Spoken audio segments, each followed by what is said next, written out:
우리가 죽음이라는 것은 다들 불편하죠. 불편한데 삶의 끝이 죽음이라면 죽음도 삶이거든요.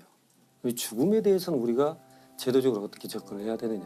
어떻게 보면 우리나라 같은 경우는 범죄 연관성이 있을 때만 검시를 해요. 일반상 도드라지게 확인되는 건 없어요. 일단 정밀하게 분석해 봐야지. 뭐 예상대로 장기부터 다 들어갔다.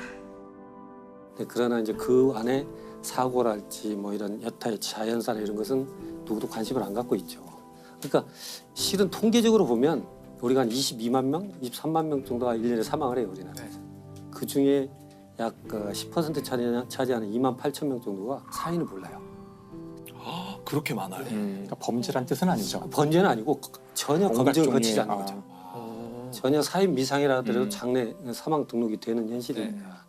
우리가 여기서 얻을 수 있었던 교훈들을 놓치고 있는 거 아닌가. 그럼 과연 이 많은 정보들을 우리는 그냥 계속 빠뜨리고 갈 것인가. 나한테 닥칠 때까지. 그래서 이 문제가 결국 우리한테만 있는 것일까. 하다가 한번 예를 한번 찾아보자 네. 한 것이 미국의 검시제도의 변천사를 한번 볼 수 있었던 마침 전기가 한 권이 나왔어요. 그래서 그분이 이제 프랜시스 글래스너이라는 여성분이에요. 네. 이분은 미국 죽음에 관한 전체 시스템을 바꾸자라고 처음 얘기했던 분이고, 근데 이분이 이제 실은 시작은 51살 때 시작을 해요. 아? 51살 때. 그 전에는 뭐 하시던 거예요? 그 전에는 그냥 평범한 분인 것 같지만 아주 금수저예요. 아주 금수저인데 굉장히 유복한 집에서 편안하게 이렇게 결혼을 해서 살던 분인데, 이분이 그 당시가 이제 1차 세계대전이 끝나고 2차 세계대전 사이에 이분이 주로 활동을 하시거든요. 네. 게스트하우스 같은 걸 운영을 해가지고 집에 돌아가지 못하는 군 병사들을 다 모아서 자기가 케어해주고, 전쟁 고아들 상대로 그 후원금 모금을 하기 위해서 연극 무대도, 나는 내가 가지고 있는 것 어느 것 하나도 내 노력으로 이루어진 것이 없다. 다 물려받았잖아. 그렇다면 나는 다른 사람들을 위해서 써야 되는구나. 이게 내가 생존하는 이유가 되겠구나. 그래서 나는 앞으로의 삶을 그 다른 사람이 행복하게 살 수 있도록 나는 뭔가를 바꿔야겠지. 이런 어떤 계기들이 있었어요. 근데 그런 때 우연하게 51살 때쯤 몸이 좀 아파요. 그래서 이제 부자들, VIP들이 입원하는 이제 그런 어떤 요양원 같은 곳에서 오빠 친구를 만나요. 매그너스라는 그 의사를 만나는, 얘는 하버드 의대 출신이에요. 그 다음에 보스턴에 있는 그 검시소의 검시관, 우리로 말하면 법의학자.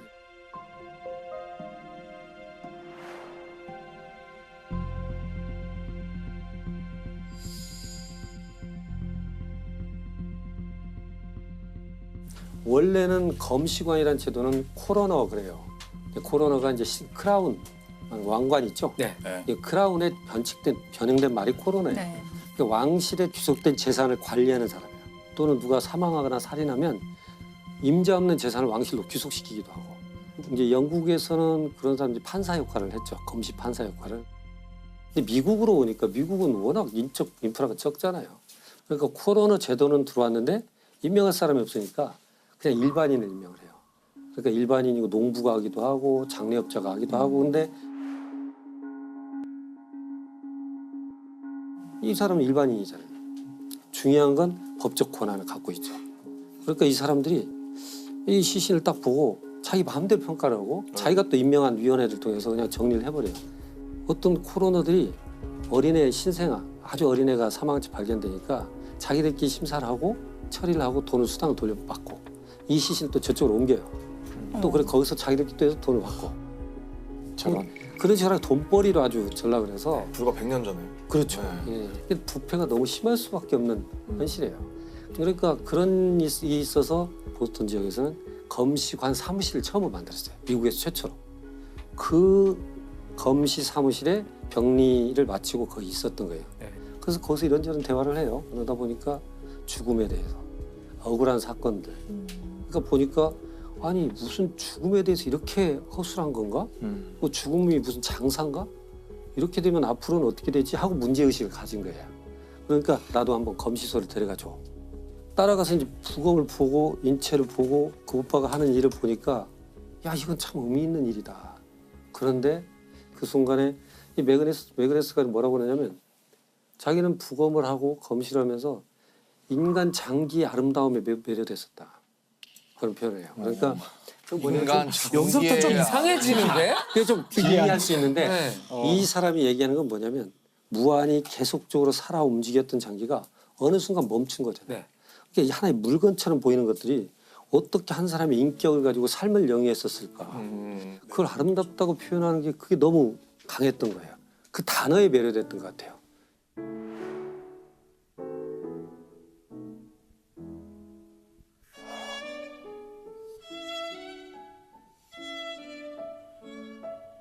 근데 아름답다는 그 표현이 언제나 감동을 주는 것 같긴 해요. 네. 제가 종종 이제 강의를 하다가도 야, 이 수식이 얼마나 아름답냐. 근데 이건 진짜로 하는 얘기거든요. 네. 그렇죠. 대칭성이나 더 이상 넣고 뺄 수 없다는 완결성 때문에 볼 때마다 아름답다는 생각이 드는데 이건 뭐 어떤 음악이 아름답다거나 어떤 그림이 멋있다 못해 아름답다거나 그 글도 단어 외에는 쓸 방법이 그렇죠. 그러니까 형용하기 사실 어려운. 네, 네. 아까 좀 기이하게 들리긴 했지만 그, 전 무슨 말인지는 알 것 그 같아요. 표현이 네. 주는 어떤 무게가 있어요. 네, 네. 그런 것 같아요. 이 프랜시스가 그래서 자기가 봤던 그 장기의 아름다움에서 아름다움. 그림으로 그린 해부학책을 써요. 네. 거기에 이제 시를 옆에다 씁니다. 시까지 쓰셨어요. 여기서 시 이게 뭐냐면 인체 복부의 이제 장을 표현하는 거예요. 그건 이분이 그렇게 씁니다. 배를 열어보아라. 그러면 꼬아지고 비틀린 장이 보일 것이다.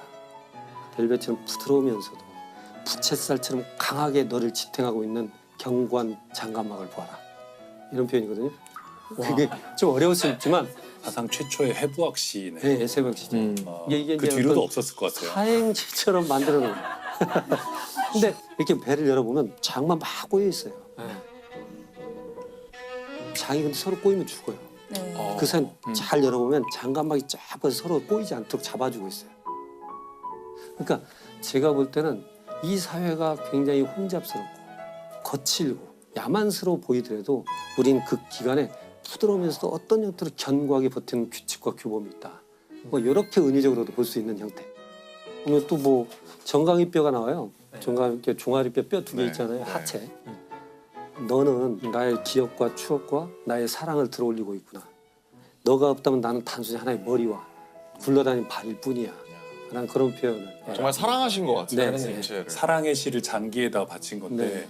근데 그 시를 썼다는 것부터 딱 보면 저분은 삶, 죽음, 몸을 생각하는 방식이 남달랐던 것 같아요. 그렇죠. 예. 장기 하나하나를 따로따로 어떤 사랑의 대상처럼 묘사하잖아요. 네, 네, 네. 독특한 정신세계를 원래 이게 사실은 그 서양의 과학의 핵심이죠. 음. 그 환원주의라는 거잖아요. 네. 최대한 나눠봐서 쪼갤 수 없는 데까지 간 다음에 이거 하나를 딱 보면은 이건 이제 이해하기가 쉬우니까 인간은 수많은 장기와 부분된 이런 기관들의 조립이고 이제 그런 시각을 가진 사람이 사람을 해부해서 보면 각 장기들이 하나하나 다 사랑스럽고 아름답게 뷰티풀하게. 네. 보일 수도 있지 않을까. 근데 진짜 부검을 시작하시기도 하고 아니요. 그러셨나요?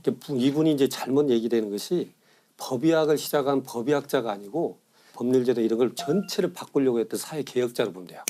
사회 개혁가. 죽음에 대한 부분은 내가 이 사회 제도를 바꿔야겠다. 그래서 생각한 것이 세 가지를 생각하는 거 법률 바꿔야겠다. 교육 제도를 개선해야겠다. 그다음에 경찰을 훈련시켜야겠다. 세 가지가 있어야만 죽음에 대한 한 사회의 나름대로 완결 구조가 생기겠다라고 생각을 하죠.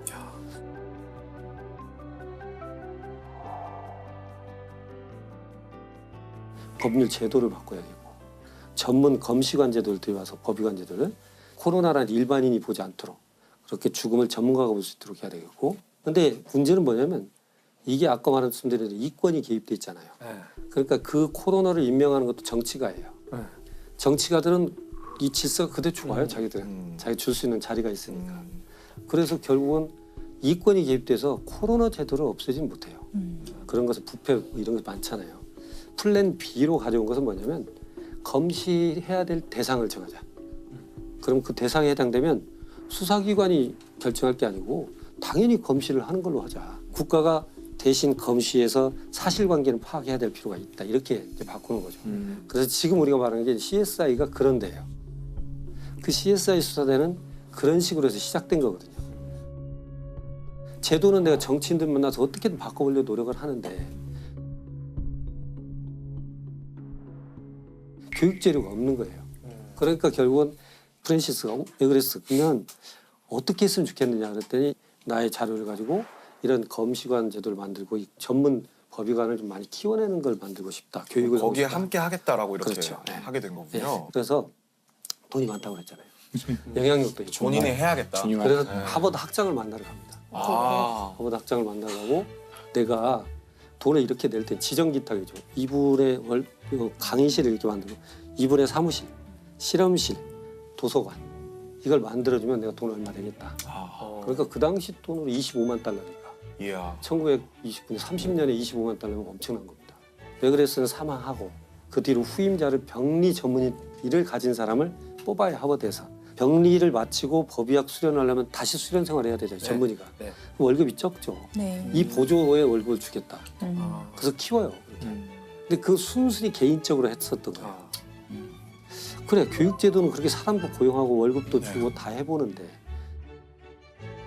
문제는 일선의 경찰관들이 문제예요. 이게 제가 이제 오늘 장항준 감독님께 제가 감사하다는 말씀을 드리고 싶은 게 실은 그러니까 아까 저한테 감사하다 그랬었는데 너 내 지갑에 손을 대셨나? 후원자로. 이제 제가 이제 장 감독님 말씀을 할 수밖에 없는 게 뭐냐면 그러니까 그 당시만 해도 지문이 있는 것도 아니고 무슨 네. 막 과학 수사가 없으니까 너무나 중구난방이고 과학 수사의 필요성 자체를 몰라요. 누가 사망한지 발견되면 누굴 데려다가 강압 수사를 많이 했어요 미국에서도. 그래서 경찰은 무지랭이고 바보고 강압적이고.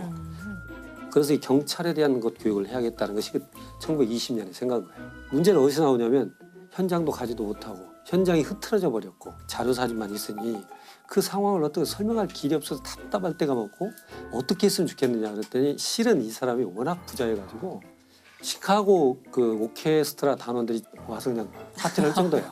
100명 정도 늘상. 근데 어머니가 거동이 불편하니까 오페라 단을 미니어처로 만들어요 본인이. 그 수십 명을 다 악기까지 만들어서 악기 소리가 날 정도까지 미니어처인데 그걸 했던 디오라마라고 하는데 미니어처인데 너무나 정교하죠. 그렇게 했는데 내가 한번 만들어 볼까? 그래서 사건을 재구성을 합니다. 집을 똑같이 만들고 그리고 사건 하나를 재구성하는데 침대니 다 만듭니다. 아 이게 디오라마예요? 엄청 정교한데? 네. 그 당시 1930년대, 40년대. 이건 뭐 거의 예술인데요? 작품이네요, 진짜. 네. 그러니까 여기에 와 너무 정교하다. 뭐가 있으면 그 경찰 수첩에 깨알 같은 글씨까지 다 써요. 그러니까. 이건 그냥 현장에 그리고 사진을 저 찍은 그냥 것 사진 같아요. 찍었다고 그렇죠, 하면 그렇게 보는 찍었다고 할 누가 거. 미니어처라고 말해주지 않는. 네, 이 밖에 있는 나무까지 다 와 창밖들. 대단하다. 굉장히 좋습니다. 근데 디오라마 하나 만드는 데 있어서 한 지금 돈으로 4만 불에서 8만 불 사이 5천만 원에서 1억 정도. 그런 것을 한 18개 만듭니다. 그렇게 만들어서 하버드대 학장을 만나서 우리 하버드대 우리 법의학과를 만들어놨으니까 여기서 경찰도 종합 교육을 좀 시켰으면 좋겠어. 그러니까 18개를 갖고 와 일주일 세미나를 합니다. 그러면 어떤 범죄 현장에 대한 스토리를 아니, 주지 상상하고 않고 만들게. 거기에 목맨 거, 피 흘린 거 다 똑같이 만들어놔서 이걸 너는 어떻게 보느냐. 그러니까 말하자면 어떤 정보가 없이 그거에 대한 너의 해석. 네가 본 것을 얘기해봐. 그렇게 했는데 그렇게 이제 강의를 하다가 이게 소문이 난 거예요. 시나리오 작가가 와요. 와갖고 정말 이런 식으로 수사를 한다면 요것이 한번 재료가 쓰겠다. 나 경찰 중심으로 쓸 수 있겠다. 하버드 대학의 경찰학교에 앉아서 18개의 사건을 재구성하는 것을 영화로 만들어요. 그걸 보고. 네, 그래서 그 제목이 하버드 대학의 살인 사건이에요. 근데 하버드 대학은 반대로 우리 하버드가 이런 데 들어가면 안 돼. 그렇게 엄청 싫어했을 것 같아요. 그러니까 제목이 조금 오해할 수 있게. 아니 영화 안 되겠어 빼. 그러니까 그래서 미스터리 스트릿이라는 이름으로 나가요.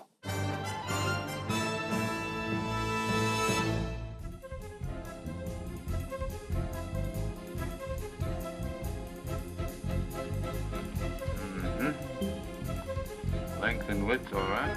With less pronounced muscular attachments. 최초의 영화가 나가서 그게 아카데미 각본상 후보까지 올라가요. 미스터리. 그렇게 해서 이것이 동기가 돼서 그렇게 이어진 게 CSI예요. 수천 페이지짜리 논문을 발표하는 것보다 의협이나 변호사들만 놓고 수백 번의 강의를 하는 것보다 한 편의 영화가 대중의 인식을 높이는데 더 큰 효과를 발휘하더라. 한 편의 영화가 우리나라 같은 경우는 최초가 우리 사인이라는 드라마예요. 드디어 드디어 기다리던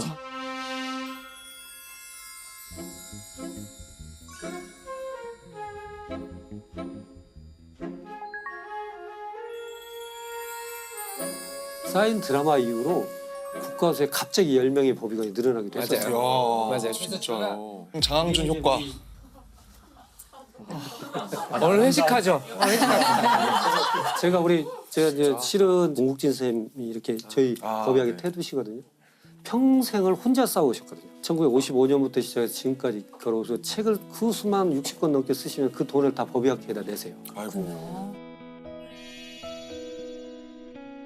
공국진 선생님이 사인 보면서 너무 감사하고 평생에 내가 돌아가신 이런 드라마를 볼 수 있었다는 거예요. 아 교수님 저 지금 소름 돋아서 칭찬을 한 몇 년 만에 들은 거 같아요. 사인 한번 해드리세요.